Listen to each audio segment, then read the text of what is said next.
Hello and welcome to UAT Time within the United Countries Special by First Ukraine. You can find us on the frequencies available on our website firstuat.com. I'm Sergey Velichanskiy. And I am Olivier Vedrine. UAT Time is dedicated to bring Ukraine and Europe closer to each other by introducing the real Ukraine to the rest of the world. The hybrid war of the 21st century is the war for minds and convictions of people. Whether you're right or wrong, if you can convince people in your righteousness, you win.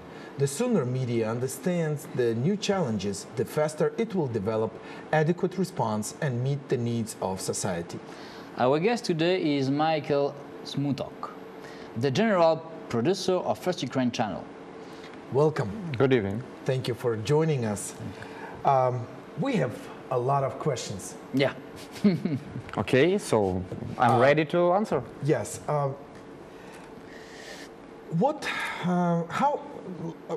How easy or how difficult it is to move from the national TV channel to a public broadcast? Because this is the goals that has been proclaimed by the new government. And so what can you tell us about this? Well, your question is very simple from one time to answer from one side, but on the other side it's very difficult. Because first of all, we should understand that our public broadcasting will be national one. Okay. And that is the differences between the government-owned national television and public one, that is dependence or independence. Okay. First of all, we know that for 25 years we are independent country, but still we haven't got something like independent public media broadcaster. That's why we can say that it is hard for Ukraine. But on the other hand, on the other side, we see the examples of Eastern European countries, a lot of Eastern European countries that showed how it is to improve independence and responsibility and to create public broadcasting. First of all, we should emphasize on two things. First of all, Ukraine, unfortunately, had bad examples of media policy from previous governments. They actually interfere into the public, into the editorial policy of government media. That won't be in a new public media. For example, now from I think March of 2014, after the revolution, there is no interference, no influence of government into the editorial policy of public media. But of course, we should have two more things. First of all, it's a legal entity, new legal entity that is only in progress. And the second thing is funding. Without any funding, it is very hard, independent funding from government. It is very hard, to build anything, and especially such costly products and costly things like television. Okay. Yeah, you mean that before no freedom? No freedom? Well, there was freedom, but it was not like a freedom like you can understand it in France or, for example, in United Kingdom with the history of BBC, for example, and all this editorial policy that is, for 500 pages, how it is, where it is balanced, where it is independence. It was like more manipulation. Manipulation because, for example, there was no presence in news for opposition, political opposition, or it was not better emphasis on one event or just, for example, inviting on the political show one side. Not the other one. It was one-sidedness, like something like that. But now we have a demand, societal demand that we should create something independent. Because in Ukraine media market we have oligarchs that is have in the private ownership most of national TV channels, like 5 media groups, and also we had a government state TV channels that was in ownership of president or government that is giving money and so something like that. So unfortunately, you know that ownership I think it's a practice also in in Western Europe and in the United States, but it's more, there is more like obvious rules how how to interfere between the owner and editors and journalists. But in Ukraine, unfortunately, a lot of news and media channels, they are dependent from private owner, and that's why there is very often no independent media source of information. But yes, but as I said in some previous program, now in European Union we have some help for free media. And now you are doing some lobbying in the European Union to have some financial help? Yeah, of course. There is a good programs of European Union that is helping Ukrainian media and national company of Ukraine. But the problem is that there are a lot of grants, a lot of funding for the public television, like legal entity. Still now, for example, for today, for August, we have not got a legal entity public television. We are still officially in terms of... I totally understand what you said, because, for example, last week I have some of my friends from Romania. And now in Romania you have some program made by the European Union to help countries, Romania, Bulgaria, Moldavia and Ukraine. Yeah. And in those programs you have media. And my friends ask me, you are an NGO, you are a public... No, we don't have a legal entity. I say, sorry, we cannot help you. Yeah. There is a rule, there is a strict rule, there is no funding of state governments, of any governments, because it's it's like a good rule, because anyone will say, oh yeah, this European Union is funding Ukrainian government. That's why Ukrainian government is dependent from European Union. That's why there is a rule, a strict rule from European Union not to fund state media. But when you will become a legal entity? According to the schedule that is now more or less held, we will be next April, I think, unfortunately, but it is a very slow process, because we should merge more than 27 regional state broadcasting companies, that is independent legal entity, every one of them. It's about 30, I think, legal entities. Also, we have independent national radio. It's independent legal entity. Also, we have independent legal entity called National Television Channel Culture. It's called Culture. It's Cultural TV channel. And they should merge with national television company. After that, it should become like public stock company. It should issue some shares, and these 100 shares will be in ownership of state, but not government. It would be like public share, but it's with no right to sell it on the market. And only after that it will be a new legal entity. And after that, we have good access to also to European funding and to other funding, because now we can have and we can demand only some, consultings. Only consultancies from Deutsche Welle, from BBC and others, and also from European Union. They could come here and say, yes, we will improve your skills, improve skills of reporters, of journalists, and so on, but no direct funding of or co-funding of some one or two programs. That's really a pity, because this program I talked about, the limit to give the field is the end of September. And as you know, when you give a field, after that, the European Commission will see the project, and you will have the phone in 6 months after that, or 1 year. Can you imagine? That means you will be ready in a price, and you will have the phone for 2017. Yeah, I think so. I think so that only in 2017 we will have some, good funding, because, well, there is a reason, and I can explain why it is so slow. Because, I know that our top management, they have a big, like, not pressure, but actually it's a pressure from old-minded government officials that they do not want this big resource will be independent.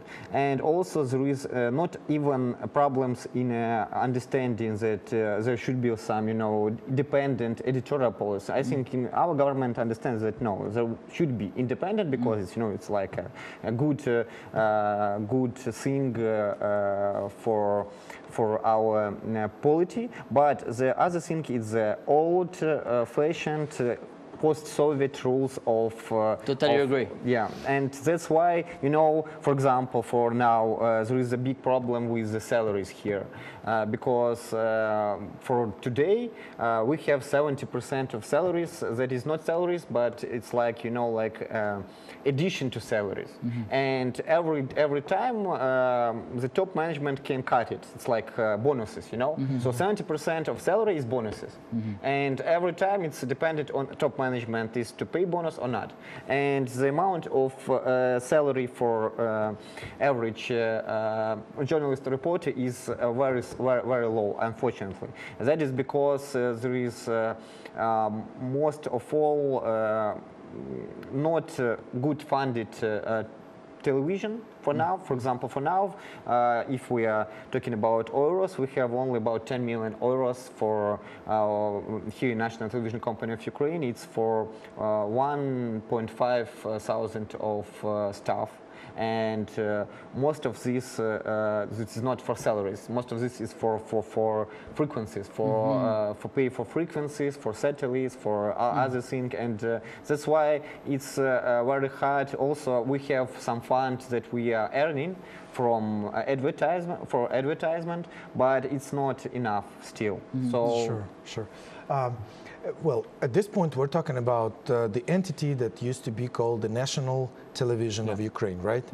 But first Ukraine, well, this national television, which is being transferred into the UA Pershi as public TV, but there is a branch that is has been in operation maybe a year and a half, 2 years, right? Yeah. The English language and the branch which broadcasts into the 30 countries of the world, which is basically UAT time was one of that, and it was mostly done with volunteers. Yeah. Well, there is a funny story about who founded this TV channel and who helped to found it. You won't believe, but actually first Ukraine TV channel was created due to Yanukovych.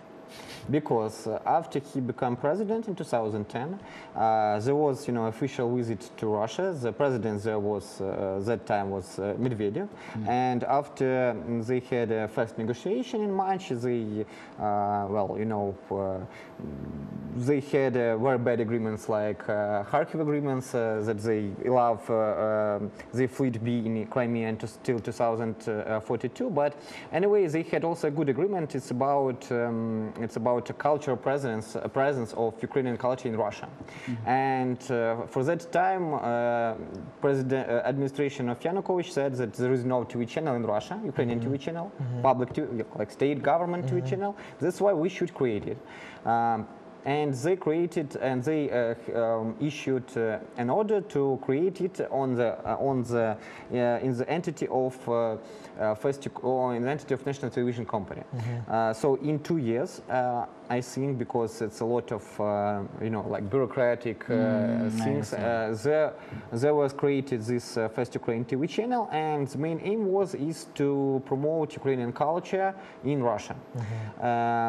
But a real operation of this TV channel began in 2013. So in 2014, the revolution started, and after that, war and information war was a part of, as you said, and still is. And that's why, for example, as for me, I was in Crimea, in the Crimean assignment that time when, well, first of all, I work in a field during the Maidan time. On Maidan, I was in Maidan, Grushevsk, and other parts, like a reporter and producer. And during the Crimean offensive of Russian troops, so-called Green Men, I was there. And after I come back in March 2014 to Kiev, I understand that we should do more, because you know, there was no presence of Ukraine in the world. So that's why after there was a new government officials, and especially in NCDC, National Security and Defense Council, there was deputy secretary of NCDC, so-called NCDC, Victoria Sumar. That was like, you know, in charge of information policy. So together with them, we started this project. And from, I think, from March 2014, we are on air with English-based version and Russian-based version, a lot of TV programs. Unfortunately, we began this program with the volunteers, because we thought that it would be temporarily, because our government will have some attention to that. But as it is usually in Ukraine, everything temporarily become permanent. So still now we are making this story with volunteers, and it is like, you know, and these two processes coincided with a reform of national television company of Ukraine. That is also lack of money. So I think that still we need some time to, you know, to develop its you know, strength for 100%. Sure. Well, UAT time is directed to the English language audience. How can they help? Whether they live in Ukraine, in Kiev, or maybe from abroad, is there any support or assistance, or what can they do if they feel for Ukraine, but you know, they can't fight or anything? Is there anything they can do? Well, of course, the first thing that we are interested in as producers, as actually just people who support Ukraine, is we need attention, because, you know, till I think spring of this year, still spring 2015, the Ukraine was in the top 5, top 7 topics, in top 7 list of events in the on the world map of newsroom of news. But now, of course, we are not primary interest of Western audience, because there is, you know, as Ukrainian fatigue, because everyone, well, people the Western countries, of course, they support us, you know, they know about democracy, about the fight, but actually they have own problems, economic problems or some other issues they should solve. So plus that's why Syria, yes, issues, and other things. So, and Ukraine, for them, of course, we should support, but it's so you know, like they treat these things like you know, war. Just one more war, like it was a lot of war in Asia, in actually, Middle East, or it's quite Africa. Natural, yes. Yeah, it's like regional conflict.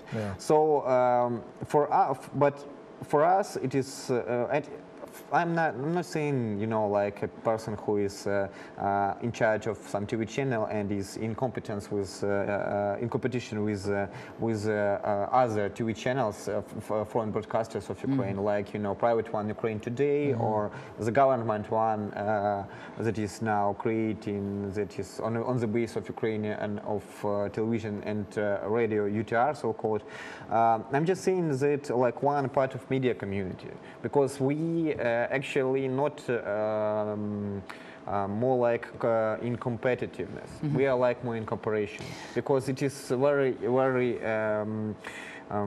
interesting for us, and it is very important for Ukraine to be together, you know, not to fight each other. I totally agree. And what do you think? Maybe, you know, we have volunteers here. Yeah. They are motivated, but I think we have to do a strategy and management strategy. Of course. And for me, this is like a gap. We don't have a management here, and we have volunteers. They are working hard. They have degrees, diploma, everything you want. They come from great university, but they need real management. And you, as a producer, do you have some ideas about that? Yeah, of course. I had a lot of ideas about that, and a lot of plans and strategies and actions plans how to manage all of these things. But you know, the problem is the main problem, and maybe I will repeat that. But the main problem is still we have no legal entity, so we're still in the form. We're still in the middle of a process. So if you want, you know, to have some plans, you should you can have it. But there is a term for this plan. I understand, but maybe I understand that. I totally understand. But maybe you have to explain to those volunteers really, okay, we are going on this way, we're in the middle of the bridge, and blah, blah, blah. Because I think that's, for them, that will be nice, because they will think, okay, they respect us, and they respect our job. And, you know, in communication and management, I have a degree of management. Then that's why I can talk about that. Let me say something, that being in all of this for almost more than half of a year, I would say that volunteers do feel that they're respected, and the issue is that to manage a huge project on volunteers, that's nearly impossible, because tomorrow the volunteer just may not come. That's all. That's what the challenge is, that you know, have you know, been faced here, and that's what really brought the difficulties, you know.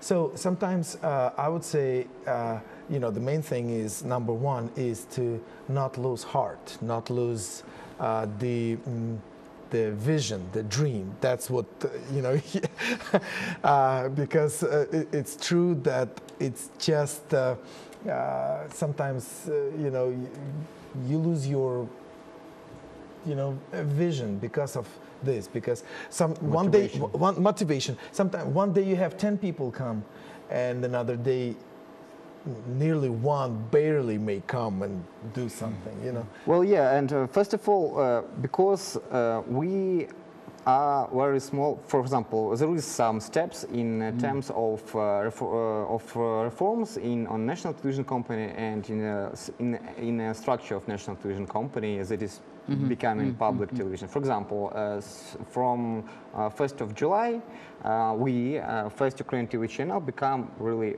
till that time, we were just on, you know, like virtual team.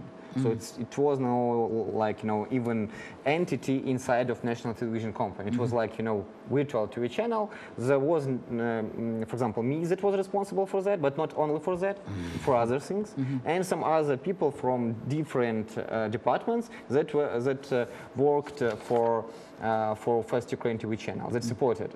Like in the additional time that was not paid, or like volunteers from that is not staff from here. So from 1st of July we became an entity. So now we are like, you know, we're like a team, official team with people who are working for First Ukraine TV channel. So, and that is also a good step. And of course, we had for this 1.5 years of volunteer working, we had, I don't know, I think that it was 6 or 7 teams of volunteers that were working for news TV channel. There was, you know, like about, I think 20 or 25 volunteers that were working here in this studio, talk shows, and they started and then ended. Especially, I should admit that, of course, it was a good, some good example. One of our presenter is now a deputy head of Odessa governor of Odessa Oblast, deputy head of Mikhail Saakashvili, yeah, okay. Mikhail Saakashvili. It's Yulia Marushevsky, and she actually had something like 5 or 10 TV show here, okay. So it's a good, you know, start in a big process. So maybe you will become a politician. So thank you for volunteering in the European Union. Yeah, maybe or something like that. Well. Unfortunately, our time is up right. again. Yes. Basically, I'm a producer, but I'm unfortunately, you know, the director here is boss. So if time is running, then we should. Yes, actually, that's what I hear from the other directors. But I think that next week you can invite more interesting guests than maybe that will talk about some interesting issues, not only about we have just started to touch into these the media issues, and we will continue that. But at this point, I think we can ask our viewers, our audience, is first of all watch us, you know, and let us know that you're watching us. So, hashtag UAT time, and you can find basically Facebook.com UAT time or Twitter UAT time. Just let us know you're watching us, and we'll definitely make sure that we still are on the screens of your TVs and on YouTube and everywhere. And I think that we will improve our work and all our team with volunteers and people who staffed here. And I think in some time you will see more TV programs with more and more people who like coming here. And I think we will be a good TV channel that will promote Ukraine abroad. And we will improve lobbying in European Union. Yeah, of course, of course. That is very important. So we had a special guest today, Mikhail Smutok, the general producer of First Ukraine TV channel. It was United Country UAT time by First Ukraine. Thanks for joining us for a cup of tea. Olivier Vedrine and Sergey Velichanskiy were working for you in the studio. Stay with us and we will show to you the real Ukraine. Thank you for being with us. Have a good day and see you soon.